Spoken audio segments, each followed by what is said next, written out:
La infidelidad.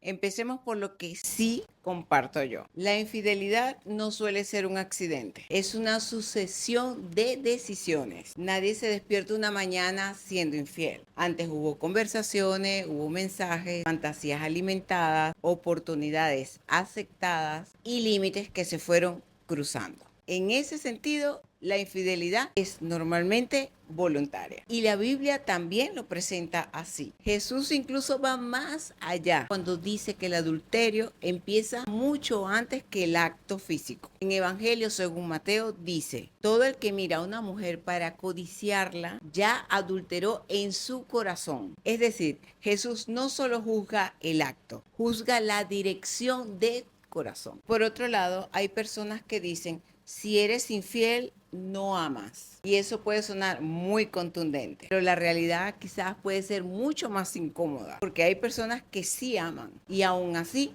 pecan, porque amar y obedecer no siempre van de la mano. La Biblia está llena de personas que amaban profundamente a Dios y aún así tomaron decisiones desastrosas. David amaba a Dios y cometió adulterio. No porque dejara de amar a Dios, sino porque permitió que por un momento su deseo gobernara más que sus principios. Eso no justifica nada, lo hace todavía aún más serio, porque demuestra que incluso alguien que ama elige desobedecer. El amor existe, pero dejó de gobernar esa decisión. ¿Qué diría Jesús? Pienso que Jesús cambiaría completamente el enfoque. No preguntaría, ¿la amas? Pienso que preguntaría, ¿por qué decidiste traicionar aquello que juraste cuidar? Porque para Jesús el matrimonio no es solamente una relación, es un pacto. Y un pacto se honra incluso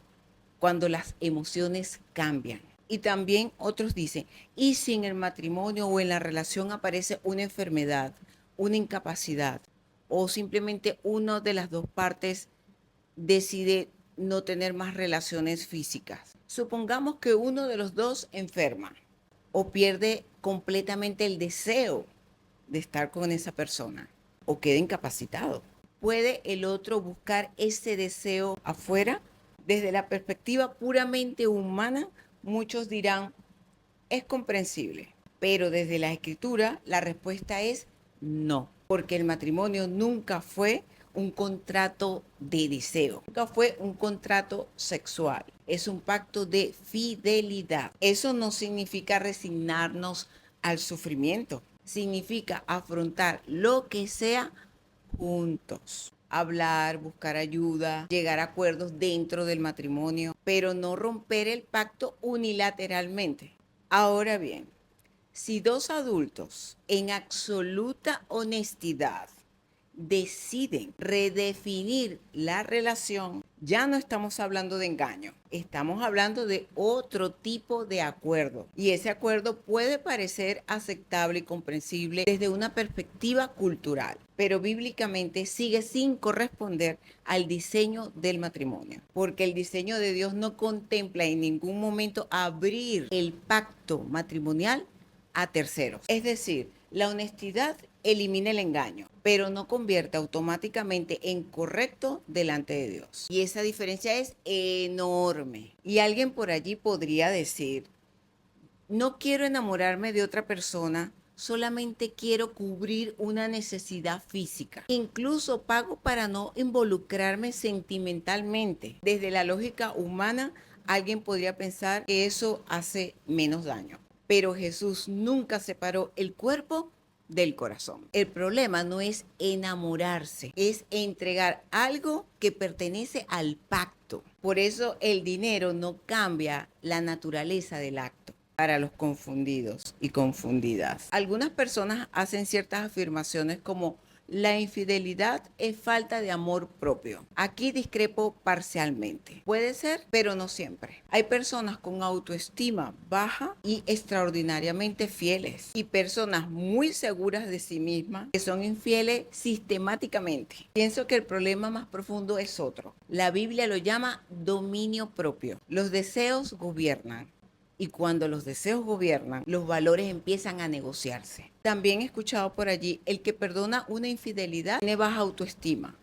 Aquí caemos en absoluto peligro. Es cierto que hay personas que perdonan por dependencia emocional o financiera, pero también hay personas que perdonan desde una fortaleza enorme, porque el perdón no es negar el daño, es decidir no vivir esclavo del rencor. Otra cosa muy distinta es reconciliarse. Y ahí mucha gente confunde las dos cosas. La Biblia mandó a perdonar, no obliga a reconstruir una relación donde no exista arrepentimiento. También hay personas que afirman que el que es infiel volverá a ser infiel. Tampoco puedo afirmar eso, porque entonces estaría negando el poder transformador de Dios. Si eso fuera cierto, David nunca habría cambiado. Pedro seguiría negando a Jesús y Pablo seguiría persiguiendo cristianos. El Evangelio existe precisamente porque Dios transforma vidas. Ahora bien, quien no reconoce su pecado, quien siempre culpa las circunstancias, quien nunca asume responsabilidad, ese sí tiene mayor probabilidad de repetir el patrón. No porque el pecado sea irreversible, sino porque no hay arrepentimiento. Resumiendo, la infidelidad no empieza en una cama, empieza cuando el corazón deja de proteger el pacto que hizo. Nadie tropieza accidentalmente hasta el adulterio. Normalmente llega allí después de una cadena de decisiones, pero tampoco condenes como si el pecado fuera la identidad de una persona. Jesús llamó pecado al adulterio, pero también los llamó al arrepentimiento.